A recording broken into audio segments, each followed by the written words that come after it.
Welcome to the Product Bakery podcast. My name is Christian, I'm Alex, and together we present you the ingredients to build the right products.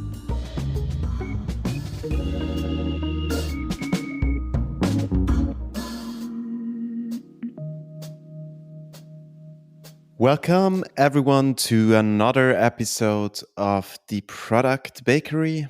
As usual, I'm sitting here with my friend and co-host, Christian. Hi, Christian. Hello, Alex. I do hope you had a great day. I definitely did. Same here. Ready to chat with you. Nice. And Christian, today I'm bringing a topic that actually is like super fresh and top of my mind.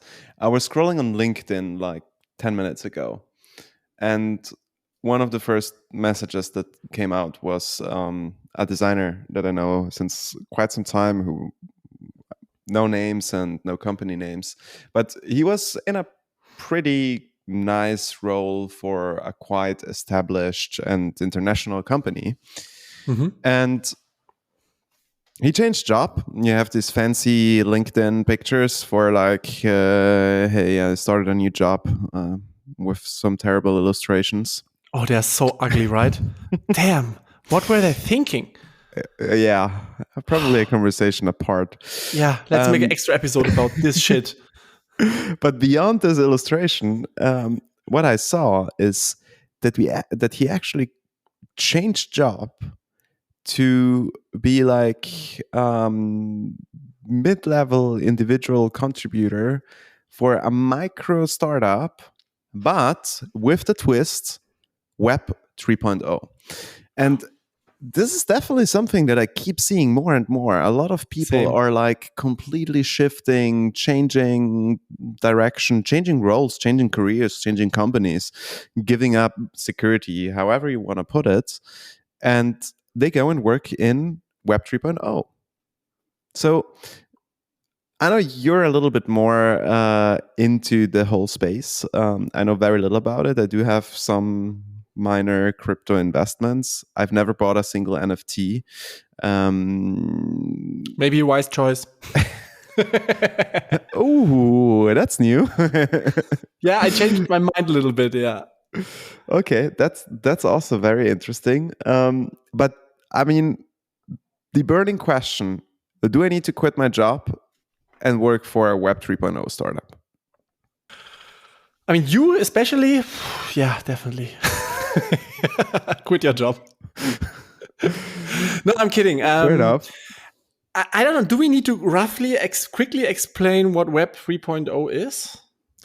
Oh, hell yeah. What is Web 3.0? Well, the question would be, what was Web 1.0, right? I mean, back then, still stuck at 2.0, right? Yeah, we are still at 2.0. So here's the thing, right? Web 1.0 was like a read-only website. The internet was back then just read-only, right? So you opened it, you were able to read something. And HTML and some GIFs that made the whole thing interactive. I mean, GIFs was already like high-end shit back then, right? 1.86. Yeah, 86, you're right. Almost 2. Yeah, exactly, almost 2. And then Web 2.0 came, where the internet became much more interactive on both sides, right? So not only you as a user were able to comment, but also companies were able to collect your data, analyze them, and also target their marketing activities, for example, around you, with the price of having your data. So, and here comes Web 3.0, where the whole idea is, first of all, to give people more ownership about their data, because the whole internet technology, #blockchain, is much more decentralized. And at the same time, with the decentralization, also less controllable by a certain group of people, right? Because behind those projects, you usually have communities, not exclusively, who are voting and deciding together on how projects should, can, will develop. As like a rough introduction into the world of Web 3.0. But the idea is also a lot of more privacy and decentralization. So, and that's per se not a bad idea. But so how big of a role maybe that's a helpful clarification as well. How big of a role or how big of a part of Web 3.0 is Bitcoin, cryptocurrencies, NFTs, and everything that falls into that area? Here's the point. We should not mix certain things up, right? So what I would right now, first of all, do is focus on Web 3.0 with the goal of more privacy and decentralization, and the blockchain as a good way to do that. So Bitcoin is not the right blockchain or technology to do so. We're rather talking about Ethereum, Solana, and other blockchains. But the base idea is, before we getting lost into technology, and I'm also, not a coder, I have also only theoretical knowledge about it. But generally, the idea behind it is to change the way the internet works, right? Mm-hmm. Because there is, to a certain degree, a fair critic point that companies might have too much of your data and maybe not using it in the wrong way, right? You see that shoe, you click on it, and you see it on literally every fucking page. Is that good? Is that bad? I mean, there are also a lot of ethical questions around it. But I believe that people who make that change, like your colleague, are very much believing into a different world, different online world, right? Are they believing in a different online world, or are they following a trend? So, and that's a good question. Now we're talking. And that's a good one, right? And I have to say, for myself, I cannot 100% answer this on a rational level. Because whatever I'm going to say, I'm pretty sure there will be someone out there who is going to destroy my argument. But this is always happening when new trends are emerging and new technologies and changes. So the point I want to make is, I think the basic idea of it is good. I think the internet of the future will not be exclusively 3.0-ish, rather 2.5-ish. So I think the truth is somewhere in the middle. But I don't know how this whole technology is going to develop. I'm a big fan of the whole cryptocurrencies and the crypto technology and the blockchain. So I believe that the people who are working on such projects like Web 3.0 have good intentions. And right now, I don't see a negative impact by now. And that's why I'm for it. So I think it is a kind of, it might become sustainable and it might become the future, but we are at the very, very, very beginning. And the hype around it is, in my opinion, to come back to your question, maybe a little bit too big, because there is not much out there that we can look at the moment to really say, hey, it's bulletproof, Yeah, and probably also many of the end consumers don't understand it well enough, because it does feel like in our sphere, right? And you can probably also name a couple of our common friends who are working in that sector, right? It's people who know a lot about the space, and some really believe in it, some have heard a lot of it and see the trends. I can definitely also see a trend where people are copy pasting every existing business model and concept and say, but now it's on the blockchain. Yeah.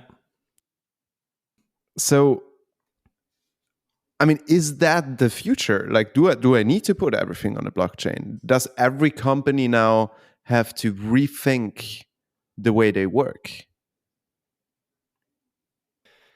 So the question is, what do you want and what do you need as a user, right? And for example, I can just speak for myself. And I know many people who say, hey, I don't give a shit if they have my data or not. And that's fine. So I don't say that. I like my privacy. And I think, it sounds bad, but I have given too much away of my freedom and my data in the past. You're on WhatsApp, right? Exactly. Yeah. So, let's talk about giving data away. Exactly. It's a point, right? And with these new projects emerging that are going against that, I am fine as a user, and I'm going to use those technologies in the future and already. So I like it. But I can identify myself with it. Isn't the foundational question not the question around Web 3.0, but more a question of ethics? 100%. And in addition to that, I think what the whole technology, the blockchain technology does right now, it's the best answer to the problem. And which doesn't mean there are different answers out there. But right now, the blockchain is transparent. Everyone can look into the transactions. At the same time, behind wallet addresses and stuff like this, you stay anonymous. So, so there can less shit happen like in the past. And I'm not saying that's the only solution for the need of more privacy. But right now, to me at least, it seems like a good solution that is in place. However, and you just mentioned it, and I wanted to come back to that, I would say more than 90% of the end users don't even know. So I think the technology is years ahead while it hasn't clicked on the consumer side. But I don't know how you think. Maybe you can share your thoughts. And there is still way too much money to make with data. 100%. I mean, it's definitely a fight, or I wouldn't say it's a fight because Web 2.0 is as it is, right? The Google machine and stuff like that, it won't stop working, even not with Web 3.0. At least not now. Yeah. Right? I mean, at least not in the next 5 to 10 years. I think with the ethical conversation behind it, right? Should we use the data? What data should we use? I mean, it's more of a question to pick the right thing. Okay, there is technology that can enforce this, but I think it would already be a good start if companies start tracking this. My question for you is, when it comes to ethic, is there a right answer? Don't be evil.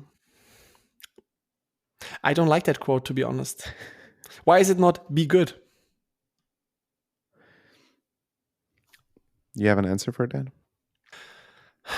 Yes, an assumption. No. Yeah. Well, I wouldn't focus too much on that quote, but slightly trying to go away from that one. I mean, it could be the headline for 3.0. Don't be evil. The question is there a good answer? And here's the thing.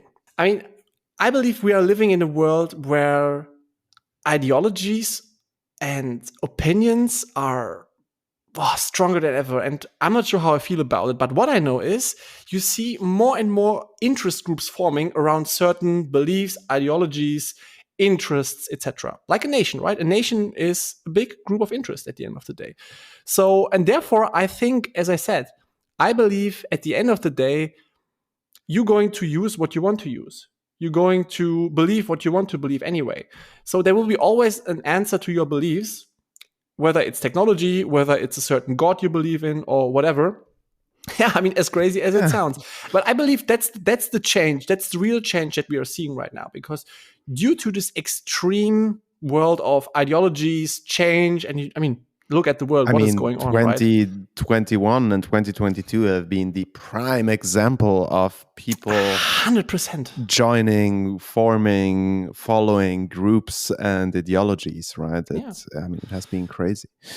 Yeah. And this is exactly the trend we see. And the technology is just reflecting anyway what's happening in the world in its own way. And technology is just one part we like talking about, but we could talk about other topics. But that's the point, right? I think there are good solutions out there that are getting developed and it's worth using it. But at the end of the day, you need to ask yourself if you stand to it or not. So coming back to the question of the beginning, should you quit your job? If you believe in Web 3.0, yes. If you're not sure, no. If you don't, no too. Yeah. That's my answer. Yeah. And I mean, I think especially working in financial industries, the whole blockchain topic and the technology behind Web 3.0 is quite relevant, and it is also in my daily conversations, right? So it's not that it's completely like one or the other. I think, of course, in certain business models and contexts, you can leverage on the technology whenever you need it, whenever you need to do something where you require either the transparency or the anonymity. That's such a hard word. But yeah, so I definitely also see it a bit of a mix, but I feel like the trend is the thing that bothers me. And that's like with most of those big trends. And maybe this brings me to the last question. the whole conversation around Reddit, Twitter, all these forums, right? I mean, I know you have been actively part of the strong community, especially when it comes to crypto and so on. We see Twitter being a massive influence on the valuations, the prices, and the volatility of this whole market, especially when we talk about crypto. Yeah, absolutely. So what have you seen in those communities, or how much of it is actually like just creating this hype and there being this one person who creates the hype and benefits from all of it, versus a lot of other people losing in this whole space? I mean, influencing is always a part of marketing, right? If you influence, you also use the basic function of marketing. You have to marketing your opinion. You have to market yourself at a certain point. So I've been to these communities, and at the beginning, I was deep into learning about technology, also seeing up what kind of new trends coming up. But then I just caught myself from time to time that I got more and more into this whole belief system that is around it, right? For example, NFTs. I made that comment at the beginning. I'm very deep invested into NFTs. I'm not sure if I ever get my money back, I have to say. But you know, what's the point, right? I like the technology. The NFT technology is amazing. And it has big potential for the future from my side. But when it comes to the images that you can buy with the technology and the ecosystems behind it, it sounds nice. But what you also need to know is that like almost 80% of the whole revenue in the NFT space is made by 20% of the people. And that was something that I wasn't looking at. That's something that you can't read on Twitter. So you have to do your own research, right? That's one of the main quotes. It's one of the holy rules in the financial world. Do your own research, which I wasn't doing because I believed too much, talking about belief system, what the community was saying. So there are definitely a lot of people who are creating hype. And if you have good intentions and you're just resharing stuff or saying Bitcoin is amazing or this NFT is amazing, you might not even have bad intentions, but you are supporting a hype that might have no foundation. Mm-hmm. So that's why I'm saying be careful on what you're sharing. And I think in these communities, there is a lot of hype. But in order to getting trapped into that hype, you also need to do active work by following it and reading it every day. And that was my mistake, which I did too much. That's so that I wasn't able to see the big picture. So, and the truth, as you can see, is in the middle, right? Yeah. Too much is not good, but you know, not following the trend is also not good in quotes. Mm-hmm. So, but yeah, it's dangerous. It's a dangerous game, to answer your question, in such communities. I would be careful, and I would really make sure that you have good sources and not just the opinion of an influencer. Not even Elon Musk. Sometimes he tweets shit. Oh, of course. So yeah, I mean, if Elon Musk tweets, let's be honest. If I would have the power to influence so many people with a single tweet, I would also use it to my advantage. So yeah, 100%. I don't believe that he's saint and that he only does what's the best for the public.